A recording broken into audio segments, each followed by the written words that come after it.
Welcome students. আজকে আমি আলোচনা করব ক্লাস 10-এর হিস্ট্রির উপরে। ক্লাস 10-এর হিস্ট্রির থার্ড চ্যাপ্টার অর্থাৎ তৃতীয় চ্যাপ্টার প্রতিরোধ বিদ্রোহ, এই চ্যাপ্টারে আলোচনা আছে।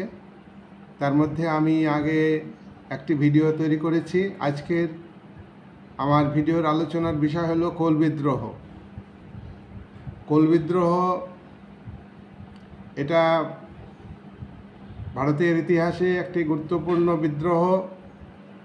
এটা একটি কৃষক বিদ্রোহ। এটা দরিদ্র উপজাতি আদিবাসী সম্প্রদায়ের বিদ্রোহ। বিহারের ছোটনাগপুর অঞ্চলে কোলরা বিভিন্ন উপজাতিতে বিভক্ত ছিল। হো, মুন্ডা, ওরাও, এইসব সম্প্রদায়ে কোলরা বিভক্ত ছিল। এই অঞ্চল জঙ্গলাকীর্ণ ছিল, জঙ্গলে পরিপূর্ণ ছিল। পাহাড় অঞ্চল, এই অঞ্চলে তারা স্বাধীনভাবে নিজেদের নিজস্ব জীবনযাপনের রীতি মেনে তারা জীবন কাটাত। তারা নিজেদের নিয়ম, নিজেদের আইন, প্রথা ইত্যাদি মাধ্যমে নিজেদের বিচার এবং নিজেদের শাসন করত। এক কথায় তারা স্বাধীন জীবনযাপন করত। 1820 সালে ইস্ট ইন্ডিয়া কোম্পানির সরকার ছোটনাগপুর অঞ্চলে শাসন ব্যবস্থা কায়েম করে। কোম্পানি শাসন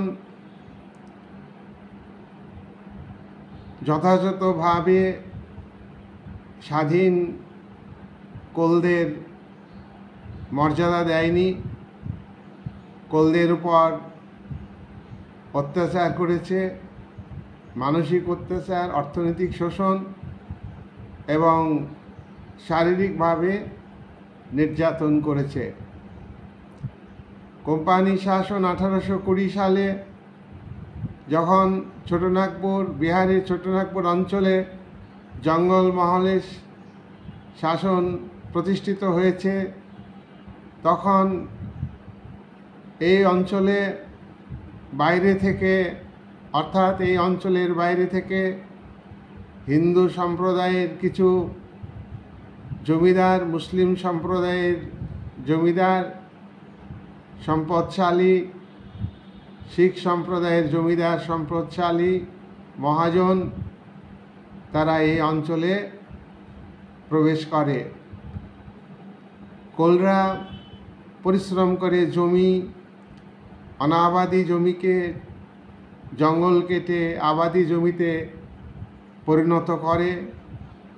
আর এই জমিগুলির উপর হিন্দু, মুসলিম, শিখ যারাদার তারা জমিদারি পায় এবং এই অঞ্চলে আধিপত্য বিস্তার করে। বাইরে থেকে হিন্দু, মুসলিম, শিখ জমিদার, জোতদার, মহাজন, এদেরকে কোলরা দিকু নামে ডাকত। দিকু। কোলরা, এই মহাজন, এই জমিদার,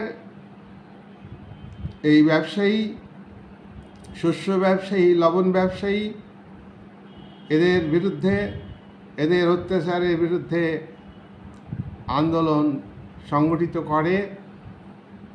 এই বিদ্রোহকে আমরা বলবো কোল বিদ্রোহ। তোমরা জেনে রাখো, কোলরা আপনা আপনি বিদ্রোহ করেনি। আমরা কথা জানি, কোনো বিদ্রোহ, কোনো প্রতিরোধ আপনা আপনি হয় না। বিদ্রোহ শান্তিপূর্ণভাবে প্রথমে করে শোষিত বঞ্চিত মানুষ, কোলরা শোষিত বঞ্চিত অত্যাচারিত নিগৃহীত নিপীড়িত মানুষ, তারা প্রতিবাদ করেছে, প্রতিরোধ করেছে, কিন্তু তাতে কাজ হয়নি। তখন তারা সশস্ত্রভাবে তীর ধনুক বল্লম লাঠি নিয়ে কোম্পানি সরকারের বিরুদ্ধে, লবণ ব্যবসায়ীর বিরুদ্ধে, শস্য ব্যবসায়ীর বিরুদ্ধে, মহাজনদের বিরুদ্ধে, জমিদারদের বিরুদ্ধে, কোম্পানি সরকারের বিরুদ্ধে লড়াই শুরু করেছে। এই লড়াইয়ের পশ্চাতে কারণ আছে। আপনি এই লড়াই, এই বিদ্রোহ, কোলরা, ওরা মুন্ডা হো উপজাতির মানুষরা বিদ্রোহ করেনি। এই বিদ্রোহের কারণগুলি হলো, 1 নম্বর কারণ, উচ্চ হারে জমিদাররা, ইজারাদাররা উচ্চ হারে কোল কৃষকদের উপর রাজস্ব নির্ধারণ করে। যখন প্রাকৃতিক কারণে তাদের ফসল হয়নি, তারা রাজস্ব দিতে পারছে না, তখন তাদের উপর অত্যাচার করেছে, রাজস্ব ছাড় দেয়নি। উপরন্তু তারা রাজস্বের পরিমাণ বাড়িয়েছে। রাজস্বের মাধ্যমে কোলদের উপর অর্থনৈতিক শোষণ করে এবং সেই শোষণের রাজস্ব দিতে না পারলে তাদের উপরে অত্যাচার করেছে, নির্যাতন করেছে কোম্পানি সরকারের মানুষেরা। জমিদাররা অত্যাচার করেছে কোম্পানি সরকারের হয়ে। কোম্পানি সরকার জমিদারদের অত্যাচারের বিরুদ্ধে কোনো প্রতিবাদ, কোনো ব্যবস্থা নেয়নি, নীরব দর্শকের ভূমিকা পালন করেছে। মহাজনরা শোষণ করেছে, তাই উচ্চ হারে কর নির্ধারণ করে কোম্পানি সরকার জমিদারের মাধ্যমে উচ্চ হারে রাজস্ব নির্ধারণ করেছে। এটা কোল বিদ্রোহীদের পছন্দ ছিল না, তাদের মনের মধ্যে ক্ষোভ তৈরি হয়, এটা কারণ। নাম্বার 2, কোলদের উপজাতিদের ওরাও মুন্ডা উপজাতিদের ব্যাগার খাটিয়ে নেওয়া হতো। ব্যাগার খাটানো কাকে বলে? পরিশ্রম করিয়ে মজুরি না দেওয়া। মহাজনরা খাটিয়ে নিত, পারিশ্রমিক দিত না। জোরদার জমিদার তারা খাটিয়ে নিত, পারিশ্রমিক দিত না। ইংরেজ কোম্পানির সাহেবরা খাটিয়ে নিত, তাদের মজুরি দিত না। রাস্তা তৈরি হতো, সেই রাস্তার কাজে কোলরা নিযুক্ত থাকতো, তাদের খাটিয়ে মজুরি দিত না এবং মজুরি চাইতে গেলে তাদের উপর অত্যাচার করত, নারীদের উপর অত্যাচার করত, নারীদের উপর অকথ্য অত্যাচার করতো। তাদেরকে ধরে নিয়ে যেত, পশু ধরে নিয়ে যেত, ছাগল মুরগি কর্মচারীরা নিয়ে যেত, জমিদারদের কর্মচারীরা নিয়ে যেত, কোম্পানি সরকারের কর্মচারীরা জোর করে নিয়ে যেত, নারীদের উপর অত্যাচার করত।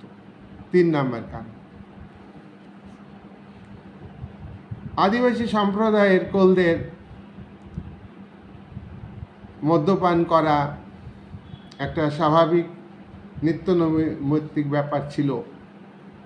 তারা মদ পান করত। সেই মদের উপর কোম্পানি সরকার ব্যাপক পরিমাণে কর বসায়। মদের উপর কর বসানোর ফলে মদের দাম বৃদ্ধি পায়, তাতে গরিব কোলদের অসুবিধা হয়, যার জন্যে কোম্পানি সরকারের প্রতি এবং সেখানকার মহাজনদের প্রতি ক্ষুব্ধ হয় কোলরা। 4 নম্বর, কোলদের আফিম চাষ করিয়ে নেওয়া হতো। আফিম কি? এটা মদের থেকেও মারাত্মক নেশা জাতীয় জিনিস।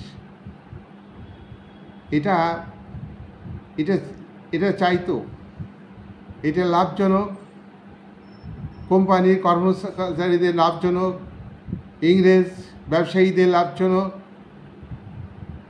এটা ব্যাপক লাভের ফসল, এটা একটা বিষয়। অন্যদিকে হলো আফিং খাইয়ে তাদের অস্বাভাবিক করে রাখা, তাদের মেরুদণ্ডকে ভেঙে দেওয়া, যাতে এই উপজাতির মানুষ কোলরা যাতে মেরুদণ্ড শক্ত করে তাদের বিরুদ্ধে তাদের অন্যায়ের প্রতিবাদ করতে না শেখে।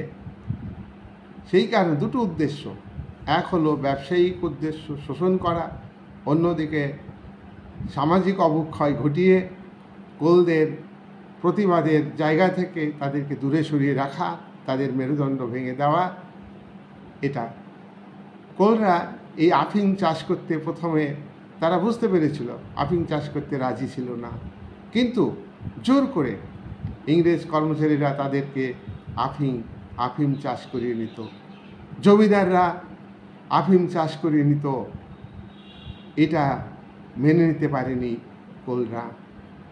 5 নাম্বার, কোলদের জীবনযাপন কোম্পানি সরকারের আগে 1820 সালের আগে একটা স্বাধীন জীবনযাপন ছিল। নিজেদের নিয়ম, নিজেদের রীতিনীতি, প্রথা, ধর্মীয় আচরণ তারা মেনে চলত।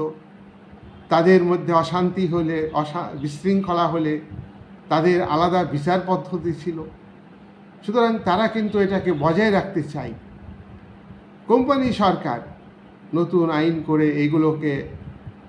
এগুলিকে বাতিল করে দিয়ে কোম্পানির আইন, কোম্পানির বিচার পদ্ধতি কোলদের উপর চাপিয়ে দিয়েছিল। এটা কোলরা মেনে নিতে পারেনি। যাই হোক, আমরা 5টা কারণ বললাম। এই 5টা কারণের মাধ্যমেই আরও অনেক কারণ আছে। নির্যাতন, তাদেরকে বঞ্চিত রাখা, মেনলি অত্যাচার, শোষণ, এই প্রতিবাদে তারা আন্দোলন, বিদ্রোহ শুরু করে। এই বিদ্রোহে নেতৃত্ব দিয়েছিলেন 4 জন ব্যক্তি, আরও অনেকে ছিলেন। আমি 4 জনের নাম উল্লেখ করছি। বুদ্ধ ভগত, কোল বিদ্রোহের একজন বিখ্যাত নেতা, জোয়া ভগত, ঝিনরাই মানকি এবং হচ্ছে সুই মুন্ডা। তাহলে তোমরা মনে রাখবে, বুদ্ধ ভগত, জোয়া ভগত, ঝিনরাই মানকি, সুই মুন্ডা, এই 4 জন। এরা নেতৃত্ব দিয়েছিল কোলরা কোম্পানি সরকারের অত্যাচারের বিরুদ্ধে, মহাজনদের শোষণের বিরুদ্ধে, শস্য ব্যবসায়ীদের অন্যায় অবিচারের বিরুদ্ধে, শোষণের বিরুদ্ধে কোলরা এই নেতাদের নেতৃত্বে, যে 4 জন নেতার আমি নাম করলাম, এদের নেতৃত্বে তোমার বিদ্রোহ শুরু করে। গ্রামে গ্রামে বিদ্রোহ শুরু হয়। গ্রামে বিদ্রোহীরা, কোল বিদ্রোহীরা নাকারা বাজিয়ে, এক ধরনের বাঁশি বাজিয়ে লোক জড়ো করত বিদ্রোহ করবার জন্য, প্রতিবাদ করবার জন্য। আম গাছের ডালে তীর ছেড়ে প্রতীক হিসাবে তারা লোক জড়ো করত। এইভাবে কোলরা কিন্তু স্বতঃস্ফূর্তভাবে তাদের উপর অত্যাচার, নিপীড়ন, আন্দোলন শুরু করে। নেতৃত্ব এখানে বড় কথা না, তাদের উপর যে সরাসরি অত্যাচার হয়েছে তার প্রতিবাদ করে, বিদ্রোহ শুরু করে। আমরা দেখব যে 1832 সালে, 1820 সালে কোম্পানি শাসন শুরু হয়েছে বিহারের এই ছোটনাগপুর অঞ্চলে, যেখানে কোলরা বসবাস করত। তো সেই জায়গায় 1832 সালে বিশেষ করে রাঁচি জেলাতে মুন্ডারা, ওরাও, বিশেষ করে মুন্ডা এবং ওরাও প্রথম বিদ্রোহ শুরু করে। সিংভূম, মানভূম, হাজারিবাগ, পালামো জেলায় এই আন্দোলন ছড়িয়ে পড়ে। আন্দোলনের ক্ষেত্রে দেখা যায় যে কোলরা নিষ্ঠুরভাবে, খুব মারমুখীভাবে জমিদারদের, মহাজনদের, শস্য ব্যবসায়ীদের, লবণ ব্যবসায়ীদের, ইংরেজ কর্মচারীদের হত্যা করে প্রতিশোধ নেয়। এ বিদ্রোহ সশস্ত্র বিদ্রোহ। এ বিদ্রোহ টনক নড়িয়ে দিয়েছে। এই বিদ্রোহ তারা দয়া মায়া না দেখে তাদের উপরে যে অত্যাচার, নিপীড়ন, শোষণ, বঞ্চনা, তার বিরুদ্ধে তারা মারমুখী হয়ে জমিদারদের হত্যা করেছে, মহাজনদের হত্যা করেছে, তীর ধনুক ব্যবহার করে শস্য ব্যবসায়ীদের হত্যা করেছে, লবণ ব্যবসায়ীদের হত্যা করেছে, ইংরেজ কর্মচারীদের হত্যা করেছে। কোম্পানি সরকারের সঙ্গে যুক্ত ছিল তার যে তখনকার দিনে আমলা বলবো আমরা, চৌকিদার ছিল, গ্রামে পাহারা দিত, শান্তি শৃঙ্খলা বজায় রাখত, পুলিশ ছিল শান্তি শৃঙ্খলা বজায় রাখার জন্য, দারোগা ছিল, থানার দারোগা, হিন্দু অনেক মন্দির ছিল। এই সমস্ত জায়গাতে চৌকিদারকে হত্যা করেছে সামনে পেলে, পুলিশ হত্যা করেছে, দারোগাকে হত্যা করেছে, মন্দির আগুন জ্বালিয়ে পুড়িয়ে দিয়েছে। এবং যারা শোষক তারা ধরা পড়লে তাদের উপরে তারা কোলরা 7 ঘা মেরে 7টা আঘাত গুনে গুনে, এক একটা আঘাতে সময় তারা আওয়াজ দিয়ে বলতো, এইটা শোষণের জন্য, এটা দৈহিক নির্যাতনের জন্য, এটা এই ঘাটা নারী নির্যাতনের জন্য। এক একটা আঘাত, এক একটা মানে প্রতিরোধ এক একটা নামে তারা ব্যবহার করত, যে এই আঘাতটা দিলাম অত্যাচারী মহাজন, এটা হলো তুমি আমাদের উপর অত্যাচার করেছ, তুমি আমাদের শোষণ করেছ, তুমি আমাদের ঠকিয়েছ। এক একটা নাম দিয়ে এক একটা আঘাত তারা দিয়েছে জমিদারদের দিয়েছে বিভিন্ন, অর্থাৎ তাদের যে অর্থাৎ বিদ্রোহীরা যারা শত্রু মনে করছে যাদেরকে, তাদের। এইবার কোম্পানি সরকার বসে থাকবে না। ব্রিটিশ ইস্ট ইন্ডিয়া কোম্পানির চরিত্র তোমরা জানো, ও ভিডিও তোমরা জানবে। তারা একটা কোম্পানি, ইস্ট ইন্ডিয়া কোম্পানি 1607 সালে ব্যাটা কোম্পানি ভারতে ব্যবসা করতে এসেছিল। তোমরা জানো পর্তুগিজরা ব্যবসা করতে এসেছিল, কোম্পানি ফরাসি কোম্পানি ব্যবসা করতে এসেছিল, ইস্ট ইন্ডিয়া কোম্পানিও ব্যবসা করতে এসেছিল। ইস্ট ইন্ডিয়া কোম্পানি সব কোম্পানিকে ভাগিয়ে দিয়ে এবং ভারতবর্ষে একটার পর একটা প্রদেশ, একটার পর একটা রাজা বিভিন্নভাবে সুকৌশলে চক্রান্ত করে, ফন্দি ফিকির করে আমরা বিভিন্ন আলোচনার মধ্যে দিয়ে পাবো। তা এই অঞ্চলে যে বিদ্রোহটা শুরু হয়েছিল, এই অঞ্চলের বিদ্রোহ দমনের জন্য কোম্পানি সরকার কি করলো, এই অঞ্চলে যে পুলিশ বাহিনী পেরে উঠছে না বিদ্রোহীদের সঙ্গে, হাজার হাজার বিদ্রোহী তাদের সঙ্গে পেরে উঠছে না, তখন কোম্পানি সরকার কি করলো, দানাপুর থেকে মিলিটারি নিয়ে আসলো, পুলিশ বাহিনী নিয়ে আসলো, কলকাতা থেকে সেনাবাহিনী নিয়ে আসলো, বেনারস থেকে সেনাবাহিনী নিয়ে আসলো, সম্বলপুর থেকে কোম্পানি সরকার বাহিনী নিয়ে আসলো। তাহলে দানাপুর, কলকাতা, বেনারস, সম্বলপুর এবং আরও অনেক জায়গায় থেকে কোম্পানি তার সরকারি সেনা নিয়ে এসে বিদ্রোহীদের উপর পাল্টা আক্রমণ চালালো। দেখো, প্রথমে অত্যাচার করেছে কোম্পানি সরকার, মহাজন শোষণ করেছে, জমিদাররা শোষণ করেছে, অত্যাচার করেছে। সেই অত্যাচারের পাল্টা হিসাবে বিদ্রোহীরা বিদ্রোহ সংগঠিত করেছে, তারা মারমুখী হয়েছে। আর বিদ্রোহী দেখছে যে দমন করা সম্ভব হচ্ছে না, লোকাল প্রশাসন দ্বারা দমন করতে পারছে না, তখন বিভিন্ন জায়গায় থেকে, দানাপুর থেকে, কলকাতা থেকে, বেনারস থেকে, সম্বলপুর থেকে সেনা নিয়ে এসে নামিয়ে দিল বিদ্রোহীদের দমন করবার জন্য। যুদ্ধ চলল, খণ্ডযুদ্ধ চলল। এই যুদ্ধ থামার নয়। 1832 সালে বিদ্রোহ শুরু হয়েছে। 2 বছর, প্রায় 2 বছর ধরে এই খণ্ডযুদ্ধ চলেছে কোলদের সঙ্গে কোম্পানি সরকারের সেনার। শেষ পর্যন্ত বিদ্রোহীরা হেরে গেল। তার কারণ বিদ্রোহীদের হাতে তীর, ধনুক, বল্লম, লাঠি, হাসুয়া এই সমস্ত অস্ত্র ছিল, আর অন্যদিকে সেনাবাহিনীর হাতে আধুনিক অস্ত্র ছিল। কোম্পানি সরকারের বাহিনীর সঙ্গে বিদ্রোহীরা শেষ পর্যন্ত পারল না। তাছাড়া কয়েকটা অঞ্চলে এই বিদ্রোহ, ধলভূম, মানভূম, সিংভূম, হাজারিবাগ, পালামো, এই এলাকাটা। গোটা ভারতবর্ষে তো বিদ্রোহ শুরু হয়নি।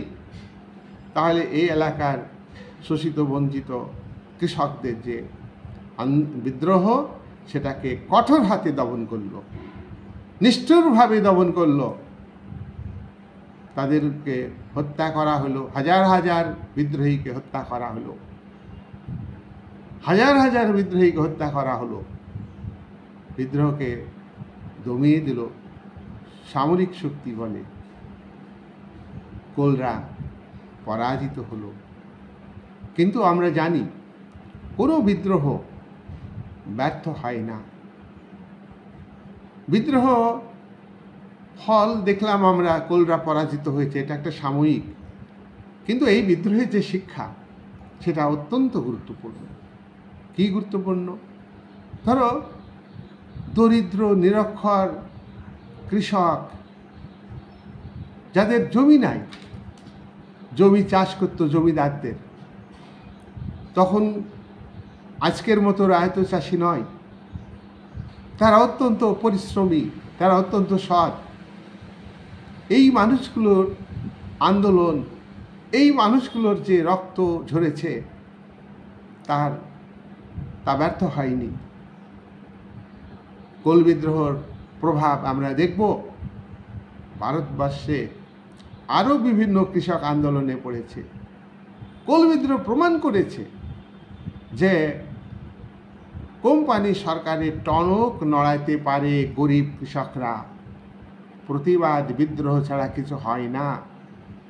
হ্যাঁ, তাদের হত্যা করেছে, দমন করেছে, কিন্তু পাশাপাশি কোম্পানি সরকার বিদ্রোহীদের কাছে বিদ্রোহকে গুরুত্ব দিয়েছে। তারা কোম্পানি সরকার দক্ষিণ পশ্চিম সীমান্ত এজেন্সি নামে, দক্ষিণ পশ্চিম সীমান্ত এজেন্সি মানে একটা নির্দিষ্ট ভূখণ্ড রিমার্কেশন, সীমানা নির্ধারণ করেছে কোম্পানি সরকার। এবং এই সীমানার মধ্যে কোম্পানি সরকারের যে আইন, কোম্পানির তৈরি যে আইন, দেখো কোম্পানির সনদ আইনের মাধ্যমে পরিচালিত। 1820 থেকে এখানে 1832-33 কথা বলছি। তখন ধরো 33-এ তোমার 1833-এর সনদ আইন পাশ হয়েছে। 1813 সালে সনদ আইন অনুযায়ী চলছে। সেই অনুযায়ী আবার কোম্পানিও নিজস্ব কিছু আইন তৈরি করছে তার শাসনের ক্ষেত্রে সুবিধার জন্য স্থানীয়ভাবে। কিন্তু শেষ পর্যন্ত এই অঞ্চল, একটা নির্দিষ্ট সীমানা ঠিক করলো দক্ষিণ পশ্চিম সীমান্ত এজেন্সি। কি নামে? সীমানাটা দক্ষিণ পশ্চিম এজেন্সি নামে একটা ভূখণ্ড কোম্পানি সরকার গঠন করলো। আর যে আইন এই অঞ্চলে, ছোটনাগপুর অঞ্চলে, আমি কোন কোন জেলা, কোন কোন জায়গা আমি নাম বলেছি আগে, এখন আর বলছি না। তো এই অঞ্চলে কোম্পানি যে আইন, কোম্পানি যে বিচার পদ্ধতি, এগুলো তোমার বাতিল করে দিল। এবার কোলরা স্বাধীনভাবে, আগের মতো স্বাধীনভাবে জীবনযাপন করত। এবং মহাজন, সুদখোর মহাজন, ব্যবসায়ী, জমিদার, তারা অনেকটাই সংযতভাবে তাদের কাজ করত। যাদেরকে কোলরা দিকু বলতো, তারা অনেকটাই সংযত হয়েছিল। তাই তখন কোলরা নিজস্ব আইন অনুযায়ী চলতে লাগলো, স্বাধীনভাবে জীবনযাপন করতে লাগলো। এই হলো কোল বিদ্রোহের সম্পর্কে আলোচনা। তোমরা ভালো করে ভিডিওটা দেখবে। যারা এখনও আমার চ্যানেলকে সাবস্ক্রাইব করনি, সাবস্ক্রাইব করবে, কমেন্ট করবে এবং শেয়ার করবে, লাইক করবে। এই বলে আজকের আলোচনা আমি এখানেই শেষ করছি।